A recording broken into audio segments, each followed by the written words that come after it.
भगवती। जय माँ कात्यायनी। माता रानी आप सभी की मनोकामनाएं पूर्ण करें।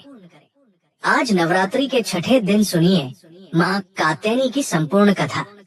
नवरात्रि में छठे दिन माँ भगवती के कात्यायनी स्वरूप की पूजा करके विधि विधान से मंत्र जाप करके जो भक्त कथा का श्रवण करता है, माँ उसके जीवन के सभी कष्ट दूर करती है और उनकी झोलियाँ खुशियों से भर देती है। वर्तमान समय में पूजा पाठ का ढंग बदल रहा है। लोगों के पास समय का अभाव रहने लगा है। समय इतना कम पड़ने लगा है कि ना अपने लिए समय बच रहा है और ना ही पूजा पाठ के लिए। और कभी भी कोई भी व्रत बिना पूजा पाठ के, मंत्र के या कथा के किया जाता है तो उसका अधूरा फल मिलता है। तो आइए आज हम बड़ी ही श्रद्धा के साथ माँ कात्यायनी को प्रणाम करके कथा का शुभारंभ करते हैं।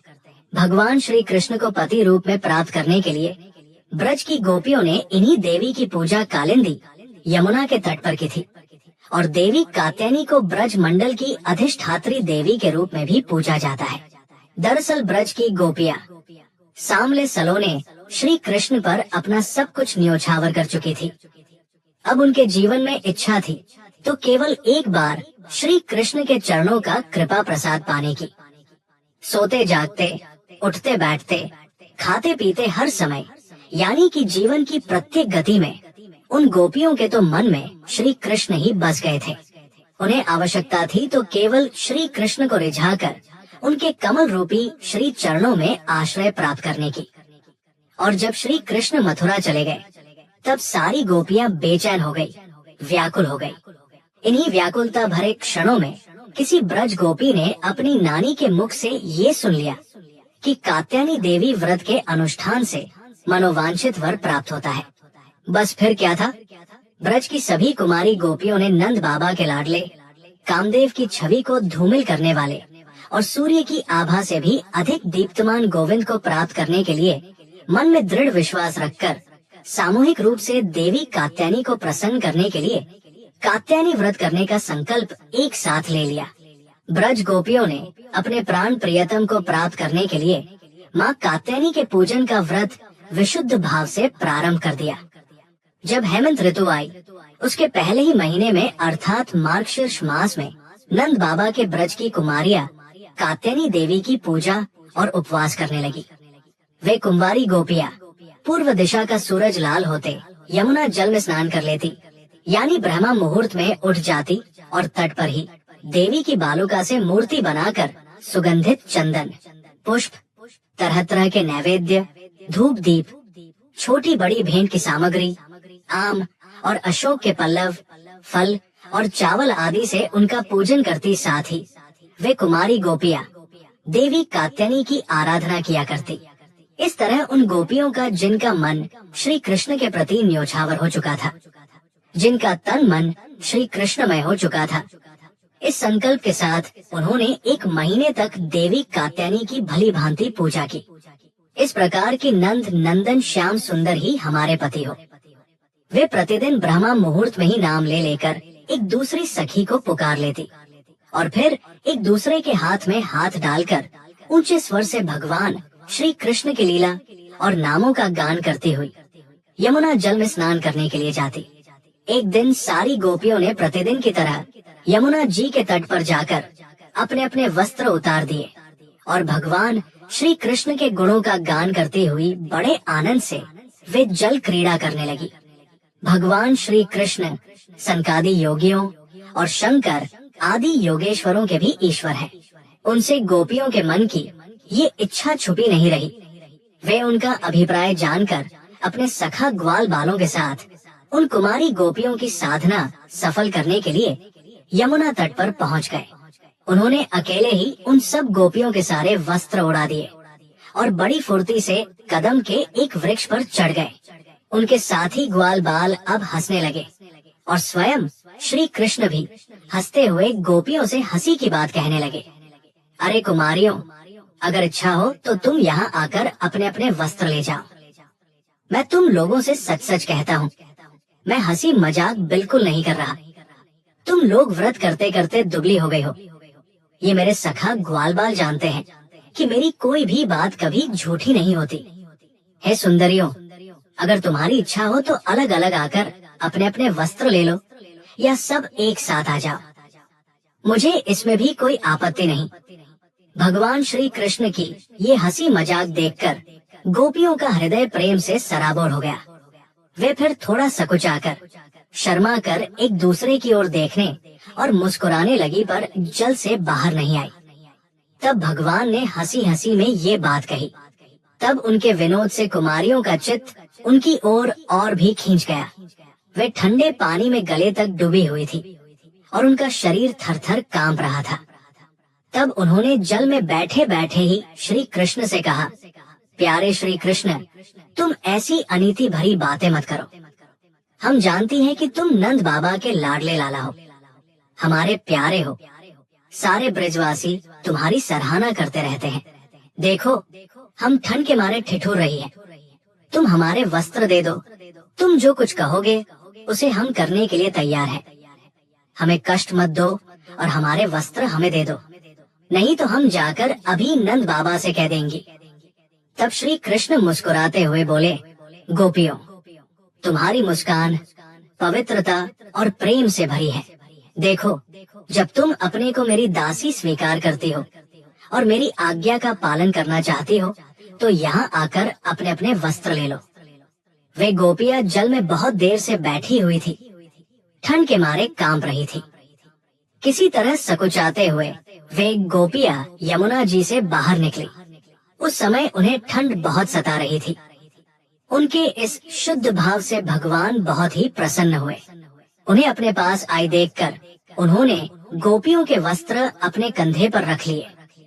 फिर बड़ी प्रसन्नता से मुस्कुराते हुए बोले, अरे गोपियों, तुमने जो व्रत किया था उसे तुमने अच्छी तरह निभाया, लेकिन इस अवस्था में वस्त्रहीन होकर तुमने जल में स्नान किया है। इससे तो जल के अधिष्ठाता देवता वरुण का और यमुना जी का अपराध हुआ है। इसलिए अब इस दोष की शांति के लिए तुम अपने हाथ जोड़कर सिर से लगाओ और उन्हें झुककर प्रणाम करो। इसके बाद अपने अपने वस्त्र ले जाओ। भगवान श्री कृष्ण की ये बात सुनकर उन गोपियों ने ऐसा ही समझा कि वास्तव में वस्त्रहीन होकर स्नान करने से हमारे व्रत में त्रुटि आ गई। अब उसकी निर्विघ्न पूर्ति के लिए उन्होंने समस्त कर्मों के साक्षी श्री कृष्ण को नमस्कार किया, क्योंकि उन्हें नमस्कार करने से ही सारी गलतियों और अपराधों का मार्जन हो जाता है, सब पाप क्षमा हो जाते हैं।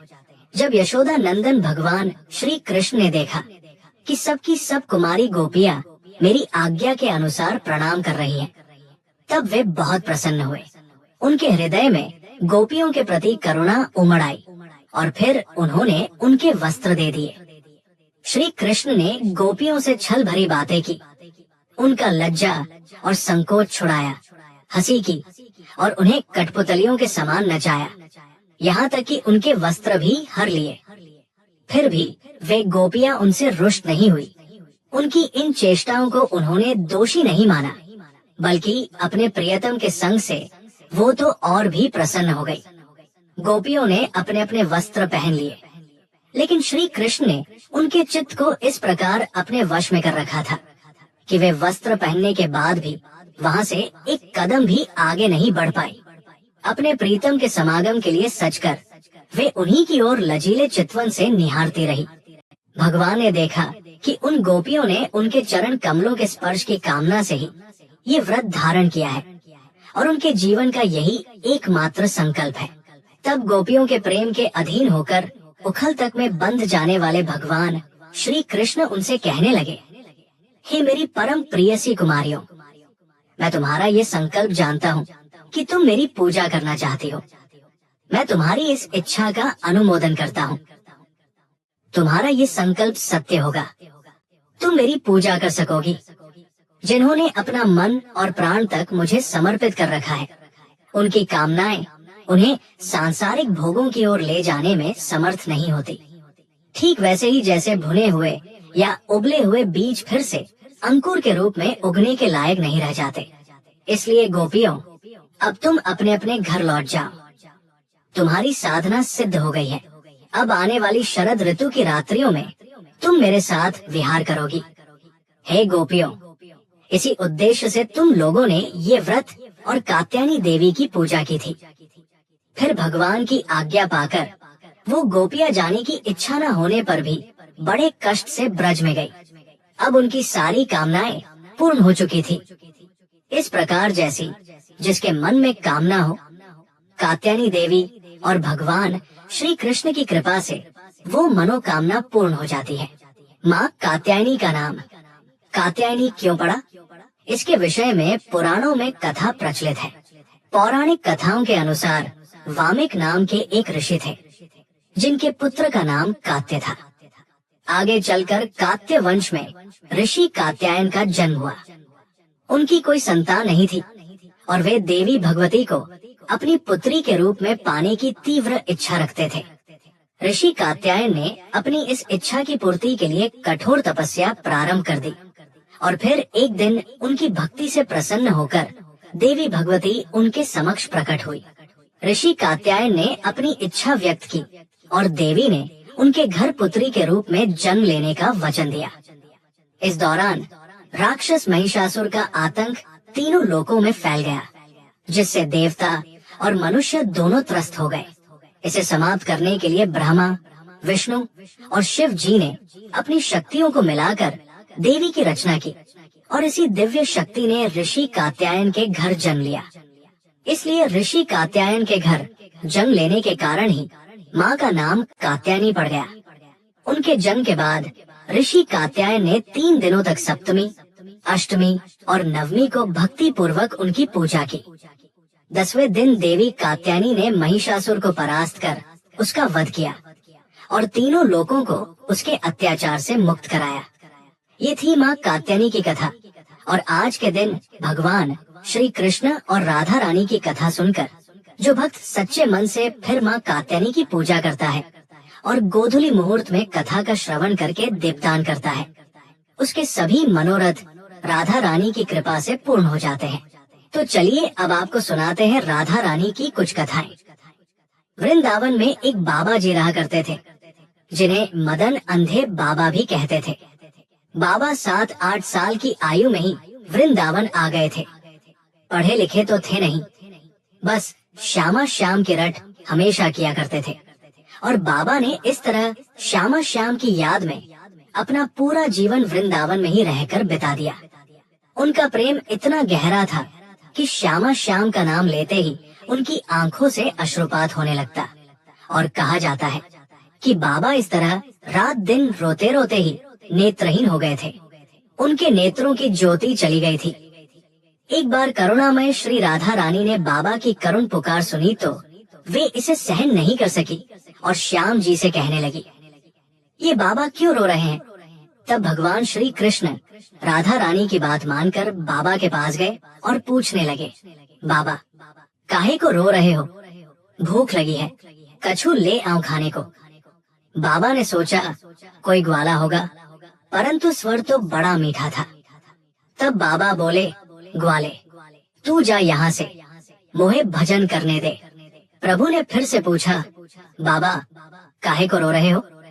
बाबा बोले, तुम्हें मैंने कह दिया कि चला जा यहाँ से, मोहे भजन करने दे। प्रभु तो बाबा से अटकेलियां कर रहे थे, बार बार पूछ रहे थे कि बाबा भूख तो नहीं लगी। बाबा बार बार पूछे जाने पर बाबा झुझुला गए और लाठी उठाकर बोले, जो के ना गए हो यहाँ से तो तुम्हें बताओ अभी। इतने में ही लाडली जी वहाँ पर आ गई और लाडली जी ने कहा, ये आपसे नहीं हंसेंगे, लाओ मैं इनको हंसाती हूँ। अब लाडली जी ने विनोद करते हुए बाबा जी से कहा, काहे बाबा क्यों रो रहे हो? बहू खो गई है तेरी? अब तो बाबा जी के मुख पर सहज ही मुस्कान आ गई। बहू का नाम सुनते ही वे मुस्कुरा कर बोले, अरे लाली तू तो बहुत भोली है। लाडली ने कहा, तो बाबा रो काहे रहे हो? कोई तेरो अपनो ना है। बाबा बोले, लाली मैं यह काजे ना रो रहा कि मेरो कोई अपना ना है, मैं यो काजे रो रहा हूँ कि जो मेरे अपने हैं उन्होंने मोहे बिसार दिया, भूल गए मोहे। लाडली जी ने पूछा, कौन तेरे अपने हैं बाबा? बाबा बोले, एक वृष भानु की लाली है और एक नंद को छोरो है, मेरे तो वही अपने हैं और बिन्ने ही मोहे बिसार दे। और मोहे आश्चर्य या बात को है कि वो हमारी लाली जहाँ नंद के छोरा के संग रह कर बाई भी निष्ठुर हो गई है। मेरा जीवन बीत गयो, लेकिन बाई मेरी सुध ना आई अब तक। लाडली जी ने कहा, मैं कैसे निष्ठुर हो गई। इतने में ही ठाकुर जी बोले, ये आप क्या कर रही हैं? अभी बाबा को सब कुछ पता चल जाएगा। आप स्वयं को प्रकट कर रही हैं बाबा के समीप। ऐसा मत कीजिए, क्योंकि श्री श्याम और श्यामा तो बाबा के सामने साधारण से ग्वाल और ग्वालिन बनकर गए थे। तो लाडली जी ने खुद को संभाला और बोली, अरे बाबा, हमारा नाम भी तो राधा ही है।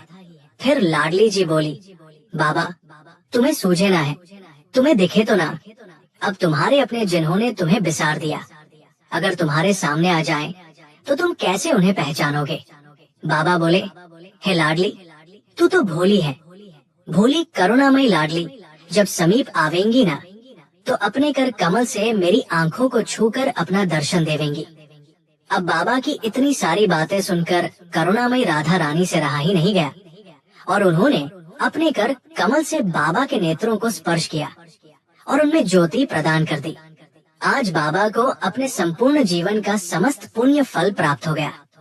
साक्षात युगल सरकार श्री श्यामा श्याम जी का दर्शन प्राप्त हुआ। कहते हैं कि बाबा फिर 3 दिन तक अपने शरीर में रहे और इसके बाद नित्य निकुंज की लीला में जाकर सम्मिलित हो गए। सभी प्रेम से बोलिए, श्री श्यामा श्याम जी की जय। एक बार की बात है, एक सेठ जी थे और एक गांव में रहा करते थे। भरा पूरा परिवार था। वो बहुत धनी थे। उनके 3 बेटे थे, लेकिन उनकी कोई भी बेटी नहीं थी। इस बात की कमी सेठ जी को बहुत खलती थी। कुछ समय बीता तो एक दिन सेठ जी की पत्नी का देहांत हो गया। समय का पहिया घूमता रहा। समय हुआ तो विवाह योग्य सभी बेटों का विवाह भी कर दिया गया। सेठ जी का अच्छा खासा कारोबार था। दिन भर सेठ जी के बेटे कारोबार संभालते और शाम होने पर अपने बच्चे और अपनी पत्नियों के साथ व्यस्त रहते। सेठ जी की सुनने वाला अब परिवार में कोई नहीं था। कोई भी ऐसा नहीं था जिससे सेठ जी अपने मन की बात कह सुन सके। सेठ जी को शुरू से ही इस बात का बड़ा अफसोस था कि उनकी कोई बेटी नहीं है और अब उनकी पत्नी भी उनके साथ नहीं थी। उनकी पत्नी भी अब उनका साथ छोड़कर जा चुकी थी। सेठ जी के मन में ये कसक और भी बढ़ने लगी कि उनकी कोई पुत्री क्यों नहीं है। एक दिन एक बहुत पहुँचे हुए महात्मा सेठ जी के घर पर आए और उन्हें दुखी देखकर पूछने लगे कि सेठ जी, क्या बात है? तुम्हें किस बात की परेशानी है? तुम इतना दुखी क्यों लग रहे हो? तब सेठ जी ने अपने दुख का कारण उन महात्मा को बताया कि महात्मा जी, मेरी कोई भी बेटी नहीं है। इस कारण से मुझे अपने जीवन में ये अभाव लगा रहता है और मुझे बड़ा अफसोस होता है।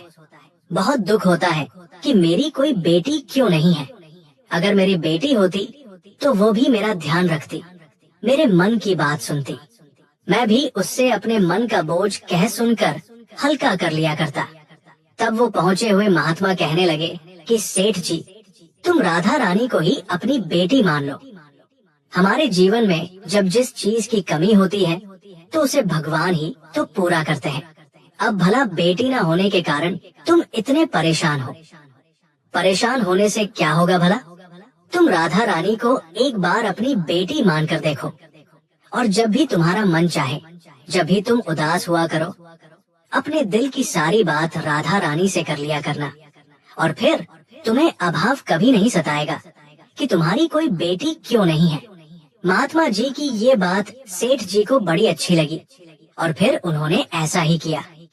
खूब खुश होकर बाजार गए और वहाँ से राधा रानी की एक सुंदर सी मूर्ति खरीद कर ले आए। उन्हें पहनाने के लिए सुंदर सुंदर पोशाकें भी ले आए। हर दिन वो राधा रानी की मूर्ति को स्नान कराते और उनकी पोशाक बदलते, उनसे खूब सारी बातें करते और फिर हर दिन खुद भोजन करने से पहले राधा रानी को भोग लगाते। सोने से पहले ये उनका नियम बन गया था कि वो राधा रानी के साथ खूब बातें करते, दिन भर की बातें राधा रानी को सुनाया करते।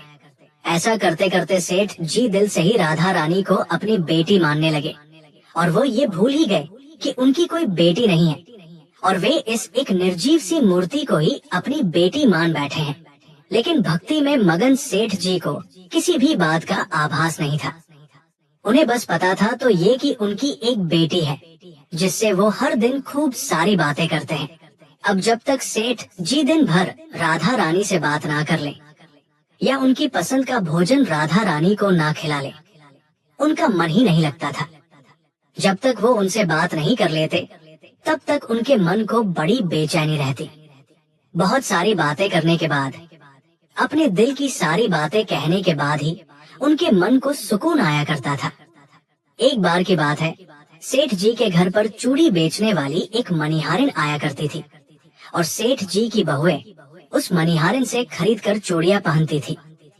एक दिन वो मनिहारिन चूड़ी बेचने के लिए सेठ जी के घर आई। तब उसने सेठ जी की तीनों बहुओं को उनकी पसंद की चूड़ियां पहनाई। मनिहारिन सेठ जी के घर पर बैठी हुई थी। सेठ जी की तीनों बहुएं तो चूड़ियां पहनकर चली गई। उनके ही सामने एक छोटी सी कन्या आई और मनिहारिन से कहने लगी कि मुझे भी चूड़ियां पहना दो, खूब सारी रंग बिरंगी।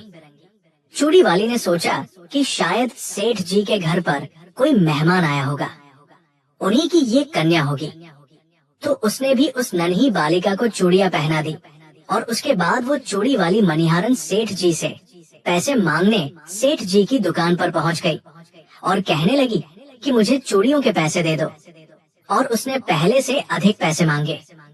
तो सेठ जी ने कहा, क्या बात है, तुम हर बार तो इतने रुपए की चूड़ियां पहना कर जाती हो, क्या तुम्हारी चूड़ियां महंगी हो गई हैं, जो हर बार से अधिक रुपए मांग रही हो? तो मनिहारिन बोली कि नहीं सेठ जी, मैंने चूड़ियों का दाम तो नहीं बढ़ाया।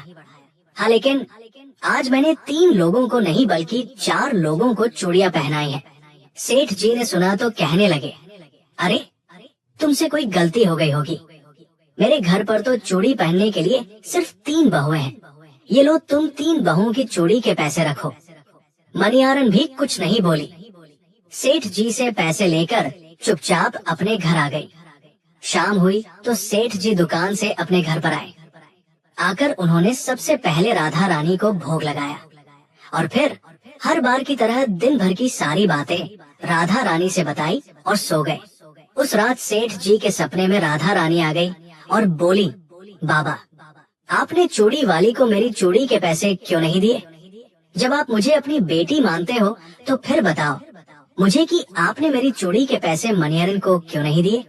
ऐसा कहकर राधा रानी एक छोटी सी बेटी की तरह, लाडली बेटी की तरह सपने में रोने लगी। ये देखकर घबराहट के मारे सेठ जी की तो आँख खुल गई। अपनी लाडली बेटी को रोता देखकर सेठ जी भी रोने लगे।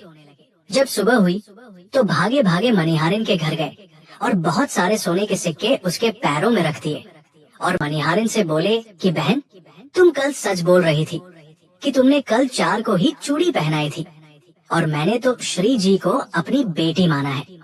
तुम बहुत भाग्यशाली हो जिसको राधा रानी के दर्शन हुए हैं। अरे मैं तो इतने दिनों से उनके दर्शन को तड़प रहा हूँ और तुमने बस एक बार में ही उनके दर्शन कर लिए। ऐसा कहकर सेठ जी रोने लगे। फिर हाथ जोड़कर बोले, बहन तुम्हें चूड़ी का जो भी दाम चाहिए मुझसे मांग लो। सेठ जी को रोता देखकर मनिहारिन की आंखों में भी आंसू आ गए और मन ही मन सोचने लगी कि जब मुझे खुद राधा रानी के दर्शन हो ही गए हैं तो फिर भला मुझे सेठ जी से दान क्यों लेने, और मुझे इससे ज्यादा क्या चाहिए। वो भी सेठ जी के सामने हाथ जोड़कर बोली कि आपके ही कारण मुझे राधा रानी के दर्शन हुए हैं और मेरा ये जीवन सफल हो पाया। अब मुझे कुछ नहीं चाहिए। तो प्रिय श्रोताओं, जब हम भगवान को सच्चे मन से पुकारते हैं, उनकी पूजा करते हैं, उन्हें जिस भाव से भी पूजते हैं, वो हमें उसी भाव में दर्शन भी जरूर देते हैं और हमारे मन के भावों का वो हर समय ध्यान भी रखते हैं। इसीलिए भगवान को आप चाहे किसी भी रूप में पूजे, बस आपके मन के भाव सच्चे होने चाहिए, तो भगवान आपकी सारी परेशानियां दूर करते हैं। सभी प्रेम से बोलिए, श्री श्यामा श्याम जी की जय। अब सुनिए माँ कात्यायनी स्तोत्र का हिंदी अनुवाद। मैं मनोवांछित लाभ प्राप्त करने के लिए सभी तरह के मनोरथों को पूर्ण करने वाली, मस्तक पर अर्धचंद्र धारण करने वाली, सिंह की सवारी करने वाली, 4 भुजाओं वाली, और यश प्रदान करने वाली माँ कात्यायनी की वंदना करता हूँ। कात्यायनी माता के शरीर का रंग स्वर्ण धातु जैसा चमकदार है। वे हमारे आज्ञा चक्र में स्थित होती है और उसे मजबूत करने का कार्य करती है।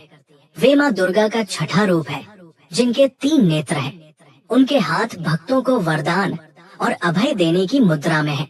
ये धरती उनके पैरों में है और हम सभी भक्तगण माँ कात्यायनी का ही ध्यान करते हैं। माँ कात्यायनी पीले रंग के वस्त्र धारण करती है। उनके मुख पर स्नेह के भाव है और उन्होंने नाना प्रकार के आभूषणों से अपना अलंकार किया हुआ है। उन्होंने अपने शरीर पर मंजीर, हार, केयूर, किंकड़ी और रत्नों से जड़ित कुंडल धारण किए हुए हैं। मैं प्रसन्न मन के साथ माँ कात्यायनी की आराधना करता हूँ। उनका स्वरूप बहुत ही सुंदर, कमनीय, रमणीय और वैभव युक्त है। तीनों लोकों में उनकी पूजा की जाती है। कात्यायनी देवी की आभा से हम सभी को अभय मिलता है और हमारे भय दूर हो जाते हैं।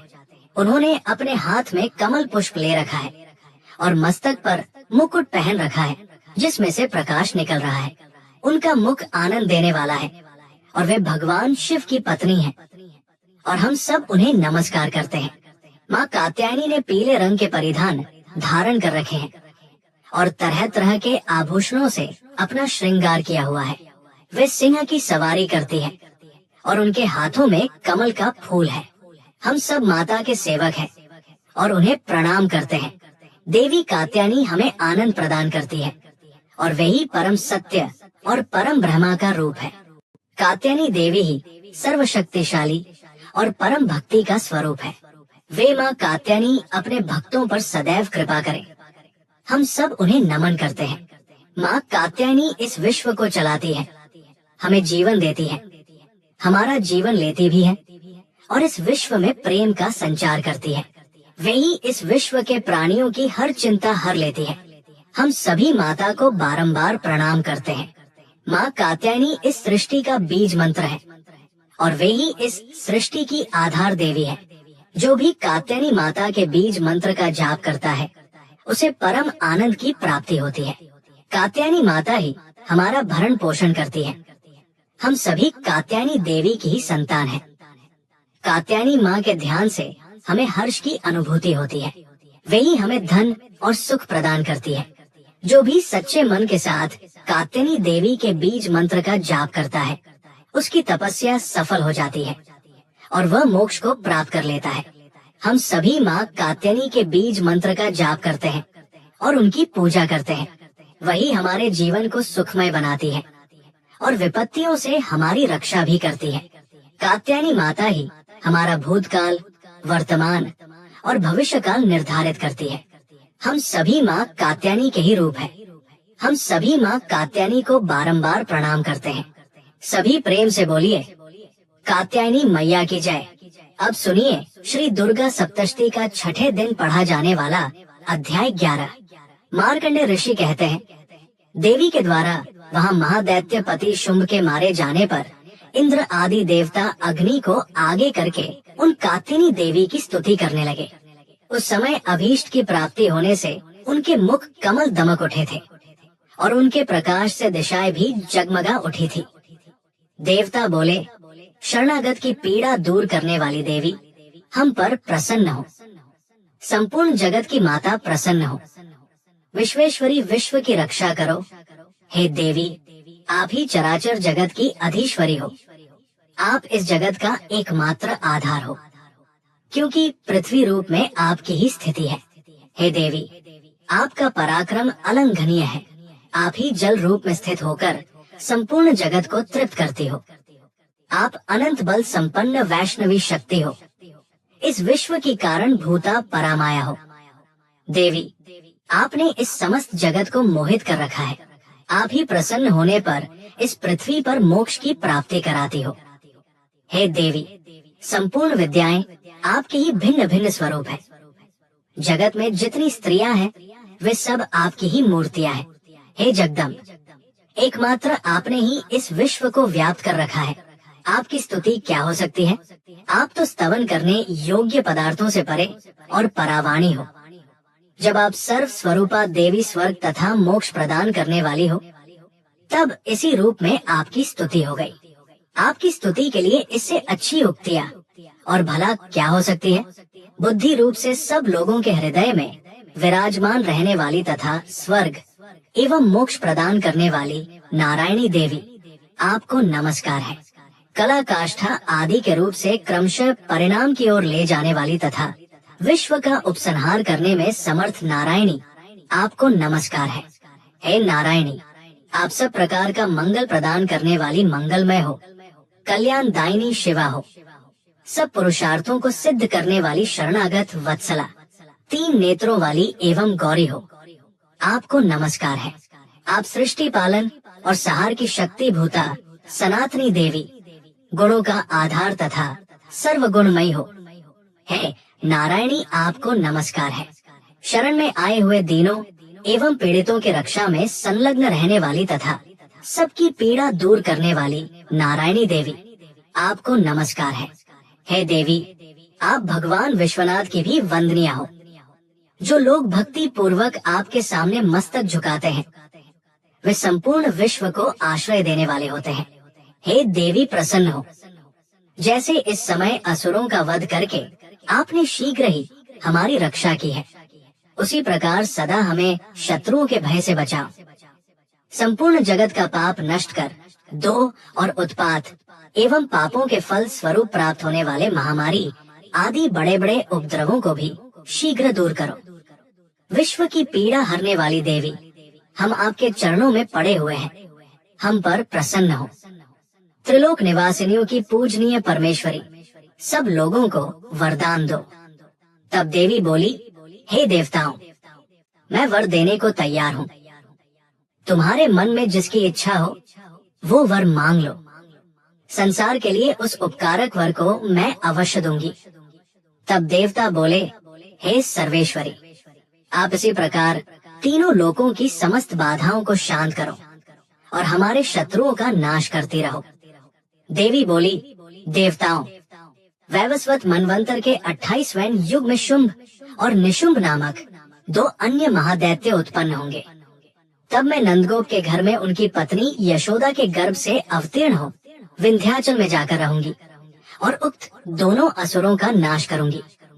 फिर अत्यंत भयंकर रूप से पृथ्वी पर अवतार ले मैं विप्रचित नाम वाले दानवों का वध करूंगी।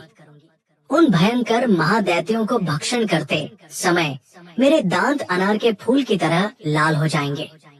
तब स्वर्ग में देवता और मृत्यु लोक में मनुष्य सदा मेरी स्तुति करते हुए मुझे रक्त दंतिका कहेंगे। फिर जब पृथ्वी पर 100 वर्षों के लिए वर्षा रुक जाएगी और पानी का अभाव हो जाएगा, उस समय मुनियों के स्तवन करने पर मैं पृथ्वी पर अयोनिजा रूप में प्रकट होंगी और 100 नेत्रों से मुनियों को देखूंगी। अतः मनुष्य शताक्षी इस नाम से मेरा कीर्तन करेंगे। हे देवताओं, उस समय मैं अपने शरीर से उत्पन्न हुए शाकों द्वारा समस्त संसार का भरण पोषण करूंगी। जब तक वर्षा नहीं होगी तब तक वे शाक ही सबके प्राणों की रक्षा करेंगे। ऐसा करने के कारण पृथ्वी पर शाकंभरी के नाम से मेरी ख्याति होगी। उसी अवतार में मैं दुर्गम नामक महादैत्य का वध भी करूंगी। इससे मेरा नाम दुर्गा देवी के रूप से प्रसिद्ध होगा। फिर मैं जब भीम रूप धारण करके मुनियों की रक्षा के लिए हिमालय पर रहने वाले राक्षसों का भक्षण करूंगी, उस समय सब मुनि भक्ति से नतमस्तक होकर मेरी स्तुति करेंगे। तब मेरा नाम भीमा देवी के रूप में विख्यात होगा।